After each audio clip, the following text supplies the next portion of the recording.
আমাদের এখানে উপস্থিত হয়েছেন আমাদের পক্ষ থেকে এবং ভারতীয় জনতা পার্টির পক্ষ থেকে অসংখ্য ধন্যবাদ জানাই।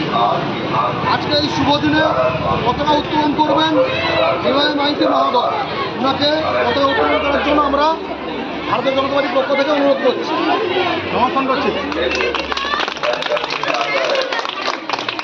ভারত মাতা কি, ভারত মাতা কি, বন্দে মাতরম, বন্দে মাতরম, বন্দে মাতরম, বন্দে মাতরম, বন্দে ভারতম, বন্দে ভারতম, বন্দে ভারতম, বন্দে ভারতম। স্বাধীনতা দিবস কি, স্বাধীনতা দিবস কি, নেতাজি সুভাষচন্দ্র বসু কি, ক্ষুদিরাম বসু কি, মতঙ্গিনী হাজরা কি, বিনয় বাদল দীনেশ কি, ভগৎ সিং কি, ভারত মাতা কি, ভারত মাতা কি, বন্দে মাতরম, বন্দে মাতরম, বন্দে মাতরম, বন্দে মাতরম, বন্দে ভারতম, বন্দে ভারতম, বন্দে ভারতম, বন্দে ভারতম।